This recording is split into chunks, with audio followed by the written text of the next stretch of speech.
Agora vamos ver as propriedades de determinantes, tá certo? Casos em que o determinante de uma matriz é igual a zero, tá? Casos em que o determinante da matriz é igual a zero.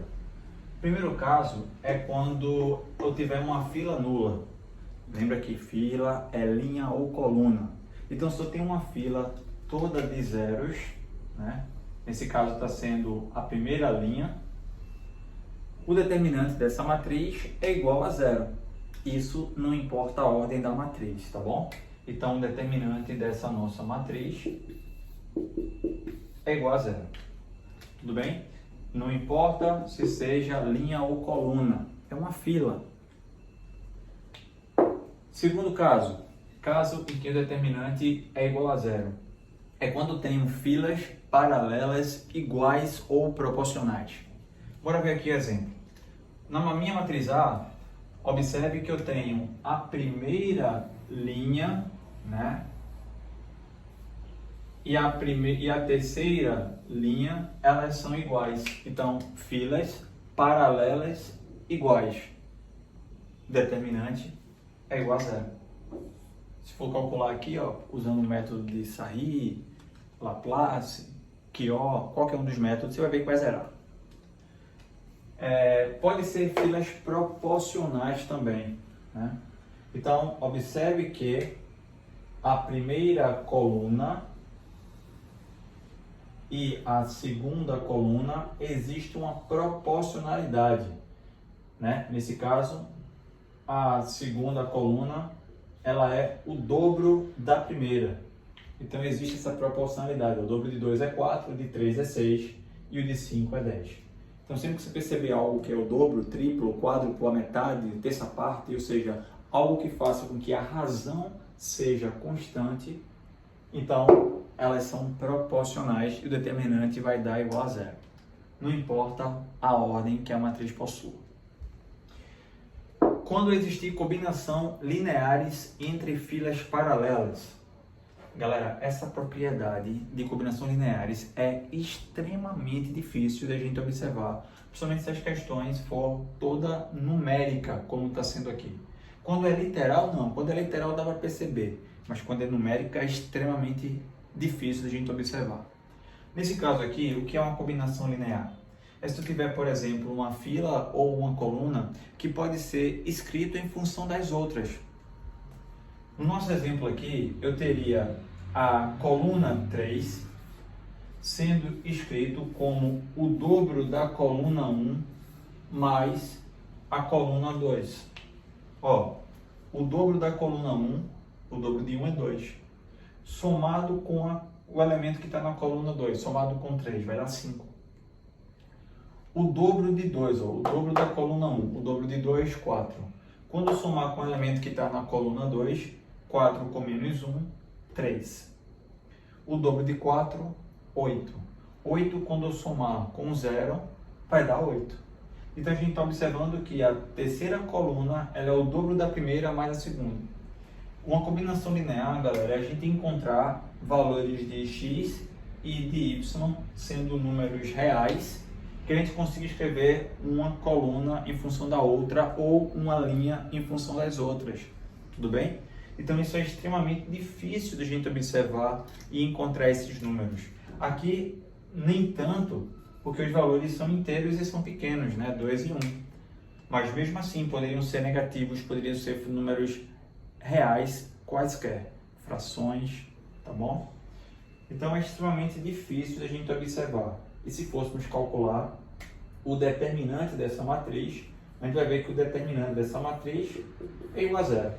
Então, vou deixar essa atividade aí do cálculo desse determinante para vocês fazerem e realmente conferir que eles vão zerar, tá bom? E essas são as condições para que o determinante, uma das condições para que uma matriz ela tenha determinante igual a zero. Tudo bem? A próxima etapa aí do nosso conteúdo é falar um pouquinho mais sobre as propriedades, né? Então, vamos falar sobre as transformações que não alteram o determinante. Então, são coisas que você pode fazer que não vai alterar o valor que o determinante tem. Então, por exemplo, no primeiro tópico, né, no material de vocês, na apostila de vocês, ele tem lá, na parte que tem transformações que não alteram o determinante, ele diz o seguinte: se trocarmos ordenadamente, né, os elementos de uma fila pelos da coluna, o determinante não se altera. Bora ver como é que funciona isso. Estou pegando aqui apenas um exemplo de uma matriz pequena, 2x2, para a gente, além de não perder muito tempo, a gente poder visualizar melhor o que essa transformação nos diz. Então, primeiro vou pegar essa minha matriz A, que é a matriz cujos elementos é 5, 4, 2 e 3, calculando o determinante dessa matriz, diagonal principal, teria aqui 15, o produto da principal, e a secundária dando 8. 15 menos 8 vai dar 7. 7 é o valor do determinante da matriz A, ok? Agora, bora lá, bora aplicar a nossa transformação. Ele diz que se trocarmos ordenadamente os elementos de uma fila pelos elementos de uma coluna. Em outras palavras, galera, é a transposta da matriz. Então, ó, se eu pegar aqui o 5 e o 4, que ele está na primeira linha, ele agora vai para a primeira coluna. Segunda linha, que é o 2 e o 3, vai para a segunda coluna. Logicamente que agora a gente está obtendo uma nova matriz, né? Nesse caso, a matriz B, porque essa matriz A ela não é uma matriz simétrica. Sendo assim, a nossa matriz, quando a gente faz a sua transposição, é uma nova matriz. Porém, o determinante dela não se altera. E o legal disso é que independe de ordem, tá? Então, diagonal principal daria 15 e a secundária 8. Resultado final, 7 do mesmo jeito, beleza? Ó, 5 vezes 3, 15.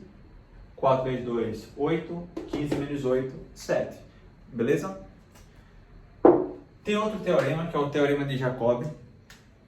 Ele também é interessante. A gente pode aplicar ele também para qualquer matriz de qualquer ordem. Qualquer matriz quadrada, né? De qualquer ordem. E normalmente a gente pode aplicar ele quando está uma situação feito essa aqui, ó. Tem alguns números que são altos e calcular determinantes com números altos pode se tornar trabalhoso, principalmente se a ordem da matriz for grande, né? Esse caso aqui é uma matriz 2x2, não vai ter muito trabalho não. Mas se fosse uma matriz 3x3, 4x4, com valores altos desse jeito, a gente ia ter bastante trabalho fazendo essas operações de multiplicação, somar, subtrair com esses números altos. Então, no nosso caso aqui, diagonal principal teria como resultado 2.300 e a diagonal secundária, quando a gente multiplicar 24 vezes 98, vai dar 2.352. Então, essa diferença vai ter como resultado negativo e igual a menos 52, é o valor do determinante dessa matriz. Agora, bora lá, bora aplicar o nosso teorema de Jacobi. Esse teorema é o seguinte, pessoal, a gente vai escolher uma fila para modificar. Normalmente a gente escolhe aquela cujos valores são maiores. Nesse meu exemplo aqui seria a primeira. E vou pegar uma fila paralela a ela, porque eu quero modificar. Vou multiplicar essa fila por um valor, um número, e vou somar ou subtrair modificando a linha desejada. Exemplo, quero modificar a primeira linha. Eu vou multiplicar a segunda linha, que é uma linha paralela a que eu quero modificar, por um número qualquer. De preferência, esse número que eu tenho que multiplicar, seria interessante que eu conseguisse me aproximar dos valores da linha desejada. Então, para isso acontecer, se eu multiplicar, por exemplo, aqui por menos 4, eu vou obter como resultado, aqui 4 vezes 24 vai dar 96, negativo, e 4 vezes 23 vai dar 92, negativo.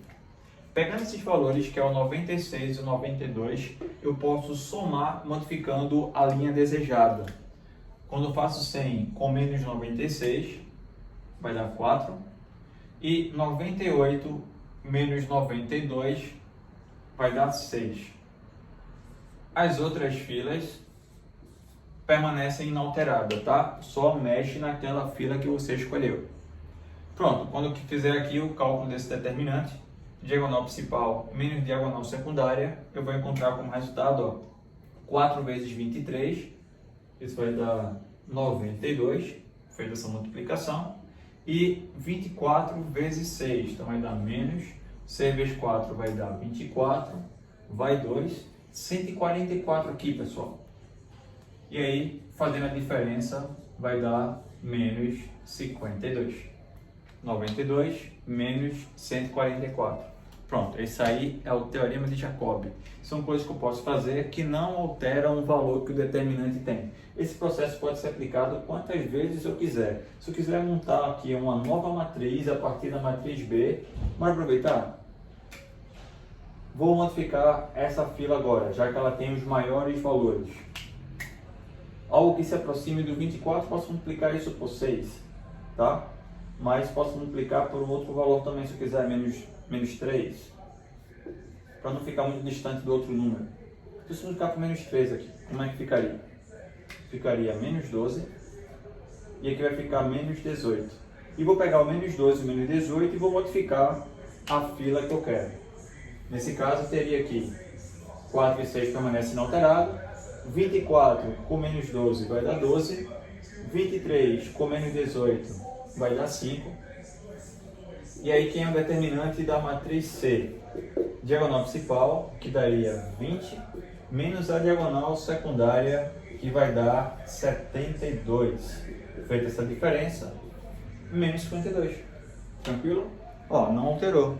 Então esse processo ele pode ser feito repetidas vezes, quantas vezes desejar, para qualquer ordem de matriz. Tranquilo?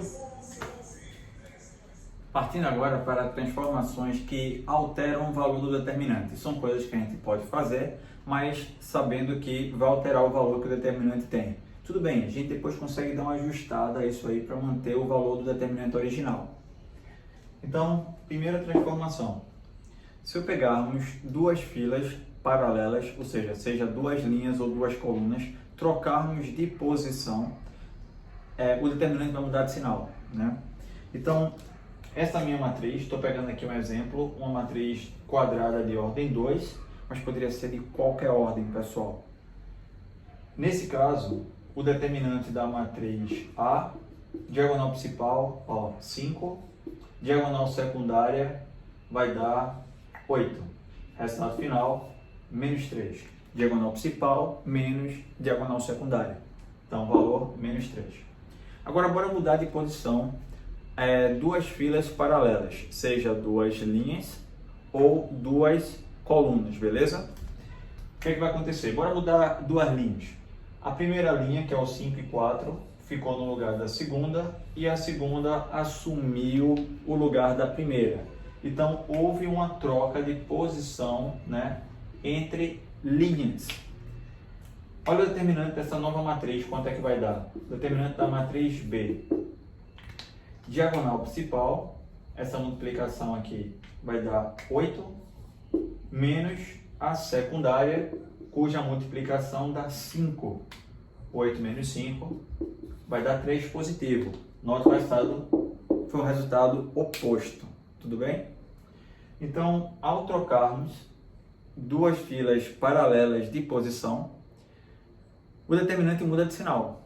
Se tiver uma matriz 3x3 e eu trocar a primeira coluna com a terceira, determinante muda de sinal. Pode ser a primeira com a segunda, não necessariamente elas têm que ser vizinhas, basta que sejam paralelas. Então pode ser colunas com outra coluna qualquer da matriz, como pode ser linha com outra linha qualquer da matriz. Então é algo que pode ser feito, que vai mudar o sinal do determinante. Mas para que a gente faz isso? Por exemplo, lá no teorema de Quió, se eu quiser botar o 1 na primeira posição no elemento A11, eu posso sair trocando de posições, linhas e colunas, até o 1 chegar lá naquela primeira posição. Lembrando que não é obrigado ele estar lá para a gente poder fazer o nosso cálculo, tá bom? Mas ajuda a critério de visualização. Quando o 1 está nas extremidades, nas pontas, qualquer uma delas, a visualização para você aplicar o teorema de Quió fica mais fácil, fica melhor, tá? Isso diminui a quantidade de erros na hora de efetuar o cálculo. tá ok? E outro detalhe, ele estando lá na posição do A11, o I mais o J dá um número par, então você não precisa nem se preocupar com sinal nem nada. Colocou um lá naquela primeira posição, respeitando, né? Cada troca que você faça vai trocar de sinal. Se você fizer duas trocas, então vai mudar o sinal duas vezes, vai voltar ao original, tá bom? Eu posso trocar duas colunas, depois trocar duas linhas, e aí assumir a primeira posição, beleza. O determinante não vai alterar o sinal não, porque eu fiz uma quantidade de troca par, beleza? Outro caso que são transformações que eu posso fazer, mas que saiba que altera o valor que o determinante tem. É se multiplicarmos ou dividirmos uma fila de uma matriz por um número, o determinante dessa matriz será multiplicado ou dividido pelo mesmo número. Por exemplo, essa minha matriz A é uma matriz também pequena, também estou pegando exemplo com a matriz pequena só para agilizar o nosso processo, mas pode ser aplicado para qualquer ordem. E vou simplificar a primeira linha por 2. Simplificando ela por 2, ficaríamos com 3 e 2. Repete a segunda linha, já que eu não modifiquei ela. Bora ver o que é que vai acontecer a respeito dos determinantes dessas duas matrizes. No caso da matriz A, determinante diagonal principal vai dar 6, menos diagonal secundária dá 8, resultado final, menos 2. Agora, bora ver o que aconteceu com a matriz B, após a simplificação por 2. Diagonal principal vai dar 3, secundária 4, e o resultado vai dar menos 1. Ou seja, meu resultado ele ficou 2 vezes menor do que o da original. Isso aconteceu porque eu simplifiquei por 2. Então, qualquer operação que eu faça em uma fila da matriz, o determinante vai ser modificado da mesma forma. Então, se eu divido, o determinante vai ficar dividido. Se eu multiplico, o determinante vai ficar multiplicado. Então, bora pegar outro exemplo aqui. Digamos que eu tenho essa minha matriz, a minha matriz A, e no lugar de multiplicar, ou melhor, no lugar de dividir uma fila por 2, bora multiplicar agora. Vou multiplicar por outro número, multiplicar por 3. Vou multiplicar a segunda linha. A primeira eu não mexi em nada, tá? Ficou aqui, ó, 6 e 4. E aqui eu vou multiplicar por 3. Vai ficar 6 e 3. Bora ver quem é o determinante da nossa matriz C. O determinante da matriz C vai ser diagonal principal, daria 18, que é justamente 6 vezes 3. E a secundária, que vai dar menos 24. Essa diferença vai dar menos 6. Ao compararmos o meu resultado original com o resultado final aqui, ó, ela ficou 3 vezes maior. Tudo bem, pessoal? Professor, mas beleza, simplificar eu até achei um significado interessante para a gente fazer. Porque aí, quando eu divido todo mundo aqui por 2, eu obtive uma matriz com números menores. E isso facilita a minha vida, facilita meus cálculos. Agora, eu não entendi muito bem por que eu iria multiplicar, se multiplicar vai fazer com que apareçam números maiores. Pessoal, às vezes multiplicar vai ser interessante. Bora imaginar que a gente está com uma matriz cujos resultados aqui sejam frações. No lugar de 2 fosse 2 terços, no lugar de 1 fosse 1 terço. Então, multiplicar por 3 é interessante porque a gente tira as frações da jogada, facilita a vida da gente, tá bom? Então, ou se tivesse de maneira decimal, 0,2, 0,1, pô, não quero trabalhar de maneira decimal, aí o cara pode multiplicar tudo por 10. Multiplicou por 10, nesse caso, como ambos os termos possuem apenas uma única casa decimal, a gente torna os valores inteiros, facilitando a vida da gente. Mas lembre que, quando você faz esse tipo de modificação, né, isso altera diretamente o valor que o determinante tem. E essa alteração, ela tem que ser ajustada no final da questão, tá bom? Então, se eu multipliquei, eu vou encontrar um valor 3 vezes maior, e aí, consequentemente, tenho que pegar meu resultado final e dividir por 3 para voltar à situação original. Quando eu dividi por 2, eu encontrei um resultado 2 vezes menor e para isso eu tenho que dobrar o resultado final para voltar à situação original. Então tem que ficar esperto, tem que ficar de olho. Qualquer alteração que você faça desse tipo, multiplicando ou dividindo uma fila por um número, o determinante vai ser multiplicado ou dividido pelo mesmo número, tranquilo?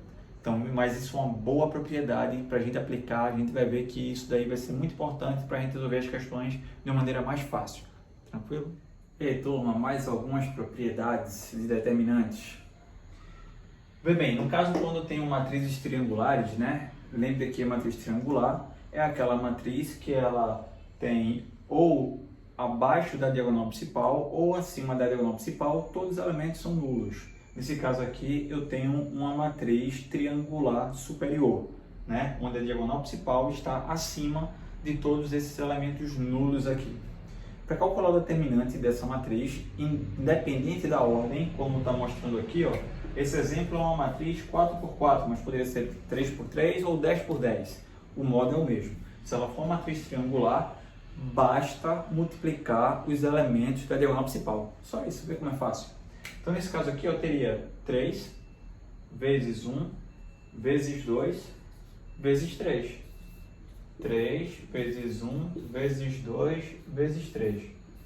18. 18 é o determinante da minha matriz A. E se eu tiver um segundo caso, em que eu tenho agora acima ou abaixo da diagonal principal, né? Esse ou não é um ou exclusivo, pode ser que seja nos dois, não tem problema. Feito o que acontece aqui quando a matriz triangular ela é inferior e superior ao mesmo tempo, ou seja, uma matriz diagonal, também basta multiplicar os elementos da diagonal principal, tá bom? Então, nesse caso, quando eu tenho a minha referência diagonal secundária, acima dela ou abaixo dela, todos os elementos nulos, é só aplicar nessa relaçãozinha aqui, ó, menos 1 elevado a n menos 1 sobre 2, onde n é a ordem da matriz. Tudo isso multiplicado pelo produto dos elementos da diagonal secundária. No nosso caso, como é uma matriz de ordem 4, o n vale 4. Vê como ficaria. Menos 1 elevado a 4, 4 menos 1, 3, dividido por 2, vezes o produto da secundária. Quando multiplicar aqui a secundária, ficaria 1 vezes 2, vezes 3 e vezes 4. Teríamos aqui o 4 dá para simplificar com 2, ficaria 2, vai ficar menos 1/6. Menos 1/6 dá positivo, dá 1. 1 vezes essa multiplicação, que daria 24. O valor do determinante da matriz B. Sempre que for secundária, tem que aplicar nessa relação, tá, galera? Porque pode ser que dê positivo ou negativo, né? Dependendo do valor que o n tem, tá bom? Então, são duas propriedades que vai ajudar também a gente fazer algumas questões, né, de modo bem particular, né, quando acontecer esses elementos nulos acima ou abaixo da diagonal principal ou acima ou abaixo da diagonal secundária, a gente consegue fazer o determinante de uma maneira bem eficiente para qualquer ordem. Pronto, pessoal, agora vem mais algumas propriedades que eu estou listando aqui como que são uma das mais importantes para os concursos militares. Que o determinante de um produto ele será igual ao produto dos determinantes. Aqui a gente tem que tomar um cuidado, tá? Isso não é verdade sempre não. O A e o B, eles têm que ser matrizes quadradas de mesma ordem, porque se as matrizes não for de mesma ordem, não vai ser possível da gente efetuar essa multiplicação. Tudo bem? Imagine que você tem uma matriz quadrada de ordem 2 e B é uma matriz quadrada de ordem 3. Individualmente, cada matriz dessa possui determinante. Porém, o produto dessas matrizes não existe. Não dá para a gente efetuar se elas tiverem ordem diferente, tudo bem? E por que eu digo que elas têm que ser matrizes quadradas? Porque o A e o B, se elas não forem quadradas, o produto delas podem gerar uma matriz quadrada. Por exemplo, digamos que a matriz A seja uma matriz 2 por 3 e a matriz B seja uma matriz 3 por 2. Essa multiplicação ela pode ser feita porque o número de colunas da primeira matriz é igual ao número de linhas da segunda. Essa matriz será uma matriz 2 por 2, ou seja, uma matriz quadrada que possui determinante. Porém, individualmente, elas não possuem determinante. Então, essa propriedade ela só é válida se as matrizes forem quadradas de mesma ordem. O determinante de uma matriz é igual ao determinante da sua transposta. Então, também não precisamos perder tempo calculando a transposta da matriz para depois calcular o determinante. Ela tem o mesmo valor, tá bom? Tem o mesmo valor. Outra propriedade bem importante é o determinante da matriz inversa. O determinante da matriz inversa é o inverso do determinante da matriz. Então, também não precisamos perder tempo calculando a inversa da matriz para depois a gente encontrar o determinante. Basta calcular o determinante da matriz original e inverter o seu valor. Então, se o determinante da matriz original foi 5, o determinante da matriz inversa é 1/5. Se o determinante da matriz original for 2/3, a da inversa é 3/2. É só inverter, tá ok? Determinante de K vezes A. Esse K ele é um número real, qualquer. Então, determinante de K vezes A é K elevado a N vezes determinante de A. Esse N ela é a ordem da matriz. A ordem da matriz. Essa propriedade ela tem a equivalência àquela que eu citei, que diz que quando multiplicamos ou dividirmos uma fila de uma matriz por um número, o determinante dessa matriz fica multiplicado ou dividido pelo mesmo número. Nesse caso, eu estou multiplicando por K. Então, bora supor que esse K ele seja 3. E a minha matriz A ela seja de segunda ordem. Então, a matriz 3A ela é equivalente a multiplicar cada fila dessa matriz por 3. E cada fila que eu multiplico por 3, o determinante vai ficar 3 vezes maior. Como ela é de ordem 2, no exemplo que eu citei, vai ficar 3 vezes 3, ou seja, 3 ao quadrado. Então, meu determinante vai ficar 9 vezes maior. Bora supor que eu tenho uma matriz agora de ordem 3 e eu estou multiplicando ela por 4. 4 vezes a matriz A. Então, eu estou multiplicando cada linha dela por 4. Como é de ordem 3, vai ficar 4 vezes 4 vezes 4. 4 ao cubo. Vai dar 64 vezes maior do que a original. Tranquilo? Então, essas daqui são uma das principais propriedades que aparecem em algumas questões envolvendo concursos no assunto de determinantes. Pronto, galera. Espero aí que vocês tenham curtido, gostado dessa aula. Tentei fazer aí um resumão do assunto, né? Explorando mais um pouco da parte teórica. A gente vai ter um encontro aí que a gente vai fazer exercícios, vai exercitar, vai tirar as dúvidas de vocês na live que eu marquei junto ao grupo, tranquilo? Tá bom, pessoal? Um abraço aí e até mais.